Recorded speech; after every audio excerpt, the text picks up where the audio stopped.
समझ सकते हैं ना, तो हम उसका विसर्ग स्वभाव का बाध कर देंगे। हम विसर्ग स्वभाव का बाध करने में समर्थ हो जाएंगे कि नहीं? सृष्टि यदि वास्तविक होती तब तो फिर आप नहीं कर सकते, पर सृष्टि इसलिए माइक है, और हम इस बात को जानते हैं जो माइक वस्तु होती है वह उत्पन्न ही नहीं होती, वह वस्तुतः कोई उत्पत्ति उसमें नहीं है, तो बिना उत्पत्ति के ही प्रतिभास है। इसलिए कहते हैं कि चितिम जो है वह विसर्गांतम कुरु। चिति माने जो है बुद्धि, वो जो वर्ण का स्वभाव है वह स्वभाव का में से विसर्ग रूपता हटा दो, तो अब जो है निराधार हो गई हो, अब चित्त निराधार हो गया क्योंकि सृष्टि रही नहीं। इसलिए स्पृशेत ब्रह्म सनातनम, निराधार चित्त जो है वह सनातन ब्रह्म को स्पर्श करेगा। दूसरा ऐसा मानते हैं कि जैसे पहले कहा था ना, पहले क्या कहा था कि विसर्ग और बिंदु से रहित वही अनुत्तर को। अब इसमें कहते हैं कि ऐसा करो कि अ से रहित कर दो। समझे आप कि नहीं? विसर्गांत, विसर्ग का जो है वह विसर्गांतम है, विसर्गांतम चित्त कुरु, कहते अ से रहित करो, खाली हो गया अम अह में अ को निकाल दो, अ को निकाल देंगे तो अ को निकाल देंगे तो निराधार हो गया। निराधार हो गया, उसका उच्चारण कैसे करेंगे?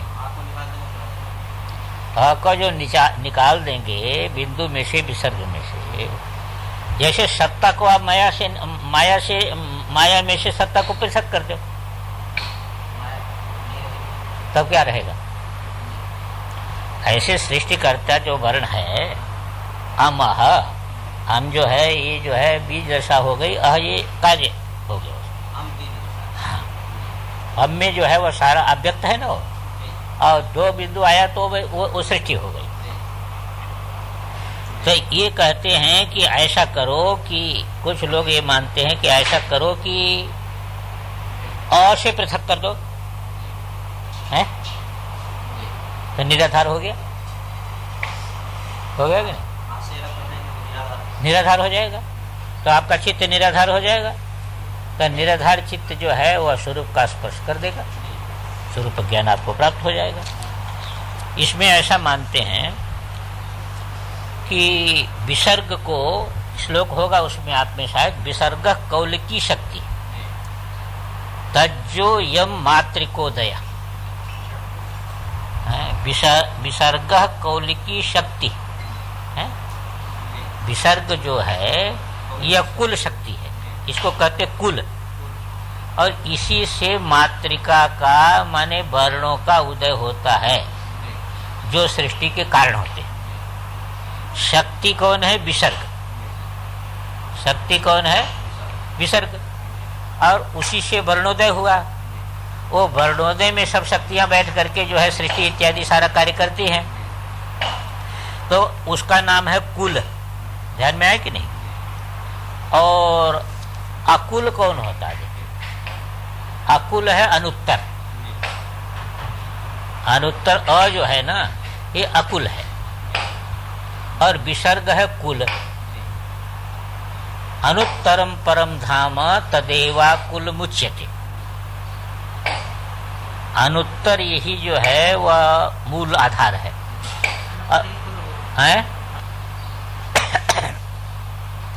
और उसी विसर्ग शक्ति से मातृका की उत्पत्ति है। देव अकुल उच्यते, और विसर्गस्तस्य नाथस्य कौलिकी शक्ति उच्यते। उस नाथ का जो परमेश्वर है उसकी जो कौलिकी शक्ति है, यानी सृष्टि करने वाली जो शक्ति है वो है विसर्ग। तो विसर्ग हो गई कौलिकी शक्ति, और महादेव हो गया अकुल है। तो महादेव जो अकुल है उससे जब पृथक करेंगे तो शक्ति निराधार हो जाएगी, कैसे रहेगी? उससे पृथक करने पर निराधार हो जाएगी। एक अर्थ ऐसा भी मानते हैं। अच्छा,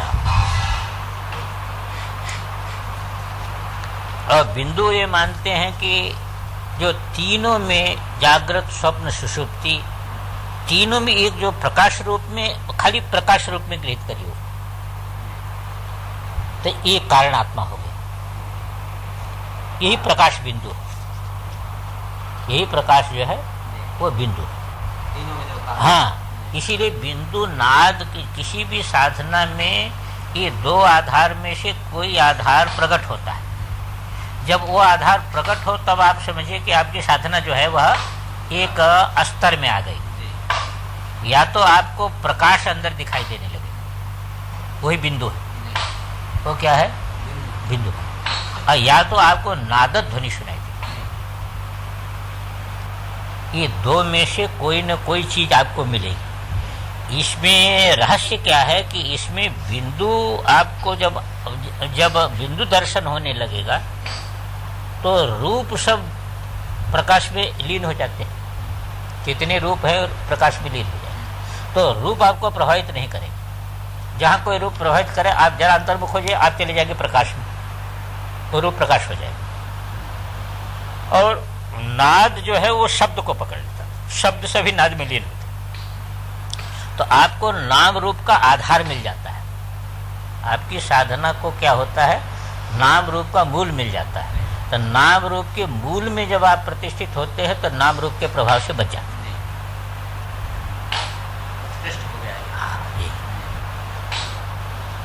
यही इसमें विशेषता है। इसीलिए प्रकाश रूपता मानते हैं उसको। अत्र प्रकाश मात्रम यत् स्थिते धाम त्रय सती उक्तम बिंदुतया शास्त्रे शिव बिंदु रीति स्मृता। उसी का नाम है शिव बिंदु। ये बिंदु है, नाद है, यही आधार बनता है साधक को अंतर्मुख करने का। ये हो जाएगा तो आप अंतर्मुख हो जाएंगे। फिर आप कभी भी झट जरा सा देंगे तो वो प्रकाश ही आ जाएगा, तो आप बहिर्मुखता आपकी दूर हो जाएगी, अंतर्मुखता आ जाएगी। ये दोनों के आधार पर अंतर्मुखता में प्रवेश हो जाता है। इसलिए ये दो में से कोई न कोई स्वरूप जो है साधक के सामने आता है। नाद होगा तो दिव्य शब्द होगा। हाँ, दिव्य नाद है ही है। हाँ, शब्द जो है वह क्या होगा कि दिव्य शब्द में एक ऐसी ध्वनि है, वो ध्वनि विशेष, शब्द विशेष नहीं है, ध्वनि विशेष। शब्दों का मूल है वही। हाँ, वो भी दिव्य, वो भी दिव्य है, ये भी दिव्य। हाँ, अंदर ही होगा, वो अंदर ही होगा। और वो इनका बाधक होगा। उसी में जो है शब्द बाधित हो जाएगा, उसमें अर्थ बाधित हो जाएगा। तो इस प्रकार जो है आप साधना पूर्वक इसके आधार पर आप क्या करेंगे कि शिव में पहुंच जाएंगे। अब कहते दूसरा भी कर सकते हो। व्योमाकारम समात्मानम ध्याये दिग्भि अनावृतम निराश्रया चित्तशक्ति स्वरूपम दर्शयेत तदा। ठीक है, दर्शयेत तदा। कहते ऐसा कभी आप खड़े हो जाइए या बैठे रहिए, कोई बात नहीं, पर आप जो है वह नेत्र बंद कर लीजिए, मन को अंतर्मुख कर लीजिए, शरीर को भूल जाइए और दिग् विभाग भूल जाइए। दिग् विभाग, क्योंकि शरीर को कैसे, आप कहो शरीर को कैसे भूलेंगे? अरे भाई, शरीर में मैं करके रखे हो, यही शरीर का महत्व है। और शरीर में से मैं को आप अलग कर दो तो व्यापक हो गए कि नहीं? आप व्योमाकाश हो जाए। आप शरीर से मैं को पृथक किए तो आपका स्वरूप व्यापक हो जाएगा। शरीर के साथ मिल करके आपको अपना स्वरूप परिच्छिन्न मालूम होता है, और शरीर को लेकर के भेद मालूम हो रहा है, और शरीर का तादाद में आपने छोड़ा तो जो है वह व्योम हो गया। तो कहते ऐसी भावना करें, ये जुक्ति लगावे और जुक्ति लगा करके इस प्रकार भावना करें। तो कैसी भावना करें? व्योमाकारम समात्मानम। अपना स्वरूप कैसा हो? आकाश में सब जगह जो है व्यापक, कड़ में व्यापक है। ध्यायेत दिग्भि अनावृतम। दिशा का कोई नहीं, इस दिशा में हूँ, इस दिशा में ऐसा कोई नहीं। दिग विभाग से रहित, दिग का आवरण, दिशा का माने देश परिच्छेद काल परिच्छेद ये नहीं रहे, परिच्छेद राहित। हाँ, ऐसा कुछ नहीं, वो शरीर को ही भूल जाएगी। आप व्यापकता को देखिए, जैसे हमारी अहंता इस समय शरीर में केंद्रित है, ऐसे आकाश में केंद्रित हो जाए तो इतने है। ये अहंता इस शरीर की कोई बपोती तो है नहीं। यदि इस शरीर के साथ हमेशा इसको रहना होता तो स्वप्न में दूसरे शरीर के साथ कैसे चली जाती है? सुषुप्ति में लीन हो जाती है, पिछले जन्म में दूसरे शरीर के साथ थी और रोजे स्वप्न में दूसरे शरीर के साथ चली जाती है। इसका मतलब ये अहंता इसके साथ नित्य तो है नहीं है? तो इसको हम आकाश के साथ जोड़ दे। अरे भाई, जब इसके साथ निर्धारित नहीं तो हम ही तो जोड़ के रखे इसको, हम इसको शरीर के साथ जोड़ के रखे हैं। इसको शरीर के साथ न जोड़ करके इसको शरीर के साथ से हटा करके आकाश के साथ जोड़ देंगे, तो व्यापक आकाश रूप हो गया। दिशाओं का वो नहीं रहेगा, बिल्कुल नहीं, तब कहाँ रहेगा? है जहाँ जाएगा वहाँ दिशाएं नहीं, आकाश ही है। दिशाएं तो ऐसा है। हाँ, इसलिए जो है दिशाओं का कोई जो है वह विभाग रहेगा ही नहीं, व्यापक आकाश है। तो इस प्रकार आकाश रूपता की भावना करें। अभी एक दिन में नहीं होता, हम लोग सुन लेते हैं पर इसका अभ्यास तो नहीं करते ना। हम कहते हैं कि देखो, शरीर कभी मैं का अर्थ नहीं हो सकता है, फिर भी अभ्यास ऐसा हो गया है किसी के साथ जुट जाए। ऐसे चिरकाल, ऐसे जो है निरंतर अभ्यास को, इस अभ्यास को तोड़े तो इस अभ्यास को तोड़े तो यह अभ्यास क्यों नहीं प्रकट होगा? है? हाँ, अभी ज्ञानादेव कैवल्यम, तो ज्ञान तो इसी को ज्ञान होगा। ज्ञानादेव कैवल्यम ये तो बात है ही है, पर ज्ञान उद्भूत कब होगा? चरम वृत्ति में उद्भूत होगा। चरम वृत्ति में ले जाने के लिए साधन है सब। ये साधन चरम वृत्ति में पहुंचाने के लिए। चरम वृत्ति के बिना ज्ञान नहीं हो सकता। परोक्ष ज्ञान हो सकता है, अपरोक्ष नहीं हो सकता। चरम वृत्ति यही बनेगी कि किसी आधार को छोड़ देगी। अब आधार रहित वृत्ति को कैसे करना, उसके लिए सारे के सारे ये साधन हैं। हाँ, उपाय है। इससे फिर चला जाता है, वो अपने सांभवी भाव में चला जाता है। तो कहा कि निराश्रया चिति शक्ति स्वरूपम दर्शयेत तदा। तो निराश्रया हो गई ना, चिति शक्ति जो है आपके अंदर जो व्यक्ति है वह कोई विषय का स्पर्श उसने नहीं किया। तो विषय का स्पर्श जब नहीं किया तो स्वरूपम दर्शयेत तदा, आपका स्वरूप प्रकट हो गया। इसलिए वेदांत भी कहता कि स्वरूप तो अपने आप प्रकट होता है। हाँ, वृत्ति को आकाशाकार बनाए, वृत्ति को चरम बनाइए, किसी दृश्य को न पकड़े, स्वरूप तो अपने आप आएगा। तो स्वरूप के लिए थोड़ा कुछ करना पड़ता है। वेदांत में भी स्वरूप के लिए कुछ नहीं करना पड़ता, पर हमारी वृत्ति कोई न कोई आधार बना लेती है। इसलिए उसमें प्रमाता प्रमाण प्रमेय जो है विभाग हो जाता है। जहाँ कोई आधार बनाया तहाँ प्रमाता प्रमाण प्रमेय विभाग हो जाता है। और आधार यदि कोई नहीं बनाया तो प्रमाता प्रमाण प्रमेय विभाग होगा नहीं, तो वृत्ति चरम हो जाएगी। तो या तो हमारी वृत्ति निद्रा में चली जाती है, या तो प्रमाता प्रमाण प्रमेय विभाग बना करके रहती है। हाँ, अब उसमें कैसे जाना, तो इसके लिए बाह्य आधार लेकर के और विभिन्न प्रकार के साधन बताते, ऐसा अभ्यास करो, ऐसा लक्ष्य तो है ना। वो लक्षित हो जाए तो उससे काम बन जाता है, पर लक्षित होने के लिए निरंतर उसमें अनुसंधान की अपेक्षा है।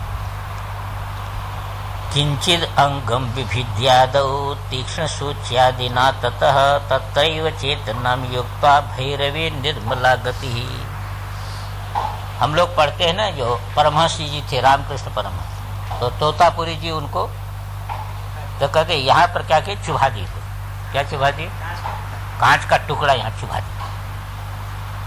जब वो नई मन जो है वह एक भूमिका में जाता था तो उन्होंने क्या किया कि कांच का टुकड़ा चुभा दिया, तो झट समझ। वही चीज है जो है, वही चीज है। उसी बात को यहाँ पर कहते हैं कि देखो, किंचिद अंगम विभिद्यादौ तीक्ष्ण सूच्यादिना ततः। सूची इत्यादि कोई चीज जो है जो तीक्ष्ण हो किसी अंग में, ऐसी जो है वह चुभा, तो मन झट क्या होता है कि मन झट उसको पकड़ता है। एक कहीं काटा है तो लगता है तो मन झट उसको पकड़ता है कि नहीं, तुरंत सब छोड़ करके वही जाता। मन जो है इधर उधर जो फैला है वो तुरंत वहीं जाता है।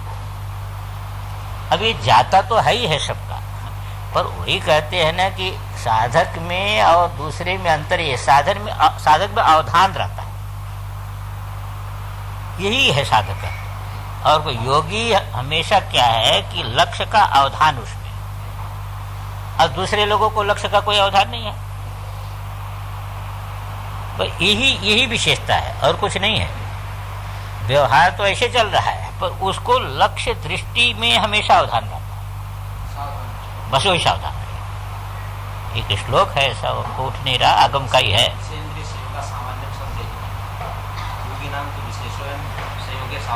सावधान, आगम का भी एक ऐसे है। तो संयोग सावधानता, वो उसमें सावधानता उसमें इतने हैं, और दूसरे सावधान नहीं है तो विषय के साथ चले जाते हैं। वो सावधान है तो वो जो है वह चेतन के साथ चला जाता है, इतने अंतर है। तो कहा किंचित अंगम विभद्यादौ तीक्ष्ण सूच्यादि ना ततः तत्रैव चेतनाम युक्त्वा। अब वही जो है चेतना जो है हमारी ज्ञान शक्ति वही केंद्रित हो जाए, केंद्रित करके भैरवी निर्मला गति है, भैरवी भाव उत्पन्न हो गया है, वहां पर केंद्रित हो गई। अब केंद्रित हो करके जो है वह फैल गई है, अब केंद्रित होकर के जो है वह सामान्य में घट गई। तो इस प्रकार जो है वह निर्मला गति हो गई, निर्मला गति बनी, ज्ञान जो है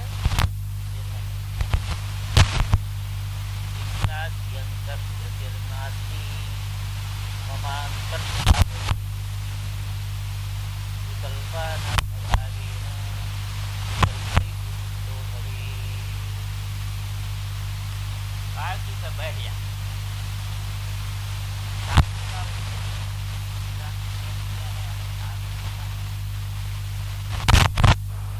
तो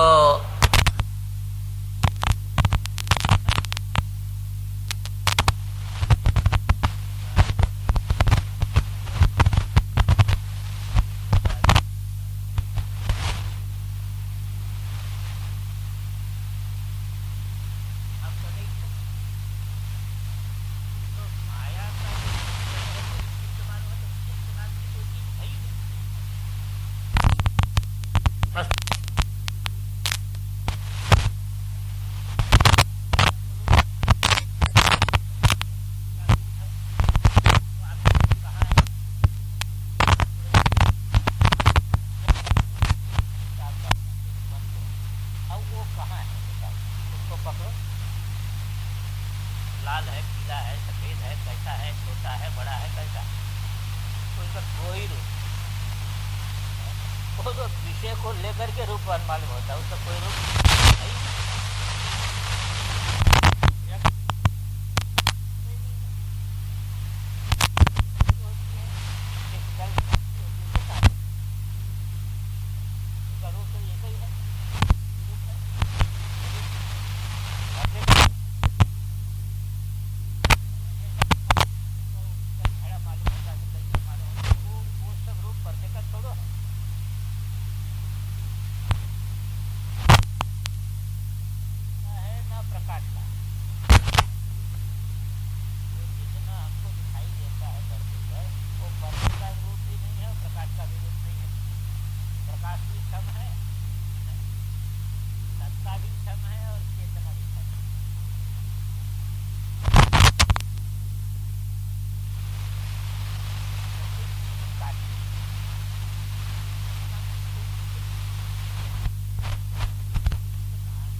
नास्तिक।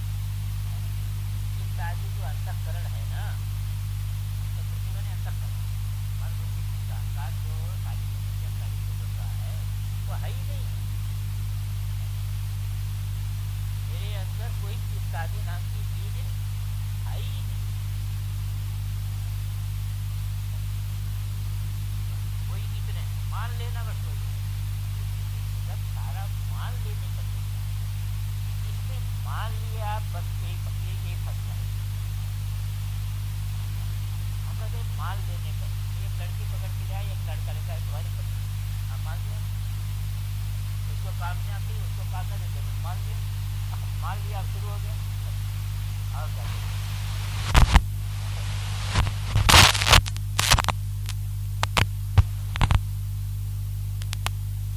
मान लिया, अब वो मान लिया ऐसा बच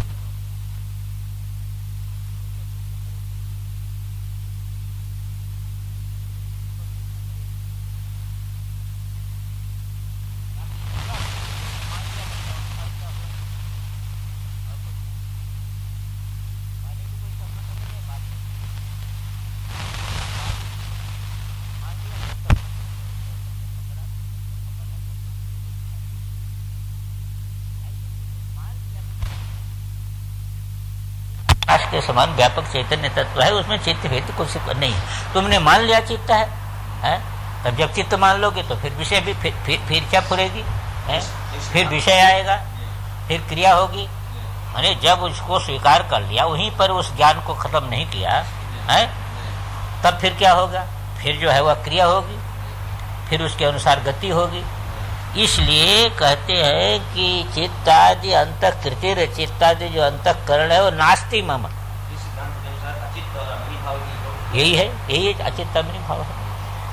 अंतर्भाव ये देती, ये अंदर भावना करे कि वस्तुतः कहते कि फुरता है, कहते कुछ फुरता है, क्या है ही नहीं है, बिना हुए ही फुरता है। यही भ्रांति है, कोई मेरे स्वरूप में कोई है, कुछ है ही नहीं। जैसे दर्पण जो है गर्जना कर दे कि मेरे अंदर कोई चित्र नहीं है, उसकी गर्जना ठीक है कि नहीं? तो आज तक मेरे अंदर कोई चित्र कभी न हुआ, न हो सकता है, न इस समय है। इसके तो जो ये मुनीलाल शर्मा इसका ब्रह्मसूत्र का लिखे ना, वो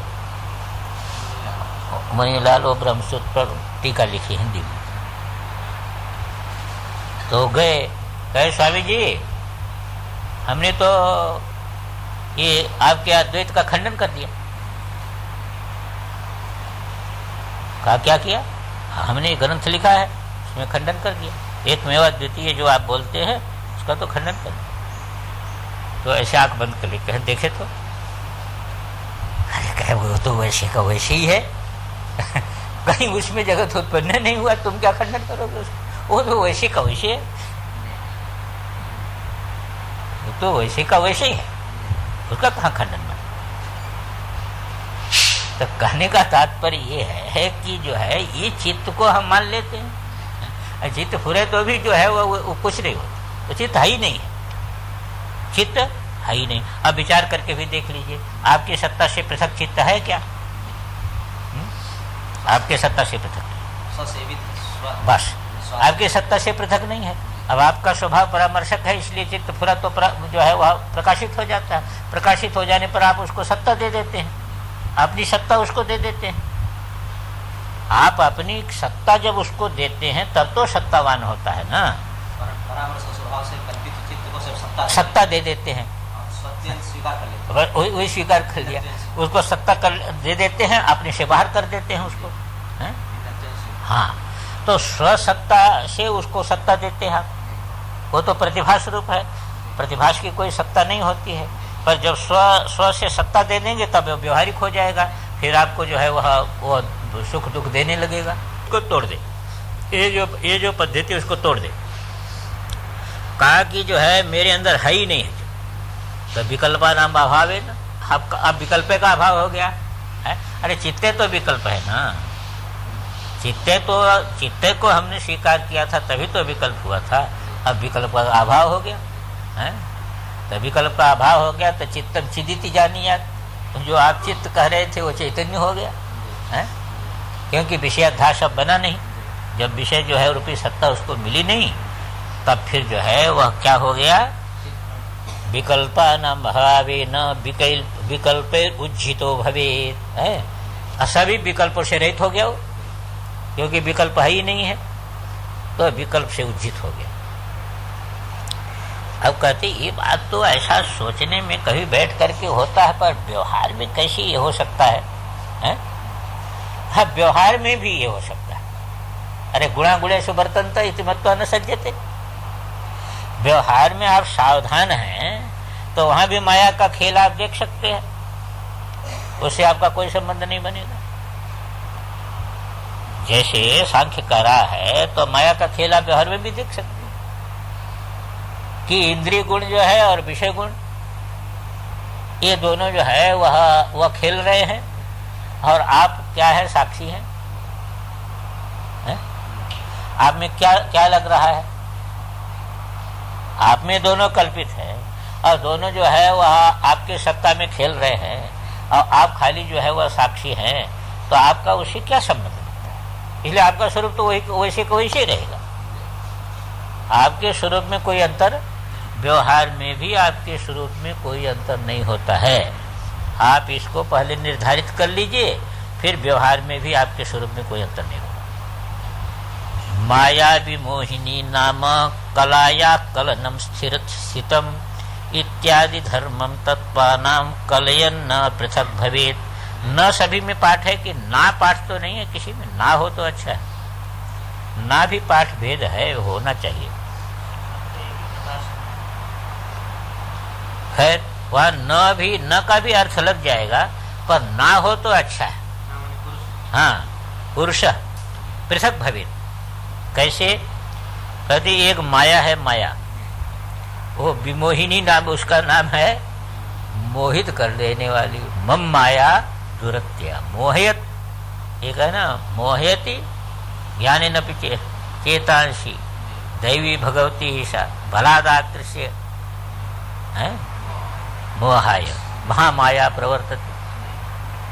तो कहते माया है विमोहिनी नाम, ये मोहित करती है ना, ये मोहनत्व धर्म है, ये मोहन धर्म है, इसमें है। तो वो जो है फिर वो कलन हो जाता है। फिर क्या हो गई, जब माया ने मोहित कर दिया तो पंचकंचुक आ गया आप में। माया से आप मोहित हो गए, तो मोहित होते ही क्या किया, पंचकंचुक आ गया। माया को आपने स्वीकार किया कि 5 कंचुक से आप बधे हैं। जहां माया को आपने स्वीकार किया है, तो स्वतंत्र माया को स्वीकार किया तो 5 कंचुक आ गए। अब आप में किंचित का, अब थोड़ा कर सकते हो, ज्यादा नहीं कर सकते हो, थोड़ा ज्ञान प्राप्त कर सकते हो, ज्यादा नहीं प्राप्त कर सकते हो, कुछ काम कर सकते हो, कुछ नहीं कर सकते हो, कुछ दिन जी सकते हो, उसके बाद नहीं जी सकते हो, है। तो नियति इत्यादि सभी के अधीन हो गया। इसलिए माया को ही स्वीकार न करें।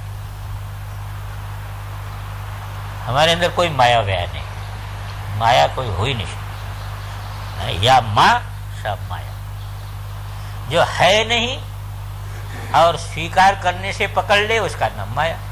जैसे भूत है नहीं पर स्वीकार कर लो आप कि हमको भूत लग गया, अब पकड़ लेगी, छोड़ेगा नहीं, वही चिंतन होता रहेगा। जहाँ देखो पत्ता खड़का था ना, उस समय ऐसा हुआ था, ऐसा हुआ था, वही जो है वह जो है उस पेड़ के नीचे से निकला था तो ऐसा हुआ था, है। तो कुछ ऐसा मान वो वहीं से पकड़ा उसको, बस। ऐसे माया को जहाँ ने आपने स्वीकार किया तहाँ बधे हो। ये माया को स्वीकार करने से सारी समस्या। इसी को कहते हैं माया विमोहिनी नाम कलाया कलनम स्थितम। उसी को लेकर के कला का कलन है ना, कर्तृत्व इत्यादि किंचित कर्णत्व धर्म जो है उसी को लेकर के हो गया कि नहीं। अरे सभी में जो पृथक पृथक जो है प्रतीति हो रही है वह उसी के कारण हो रही है। तो इत्यादि धर्मम तत्वानाम है, ये सब तत्व का धर्म है। तत्व का क्या है, आपका धर्म नहीं है।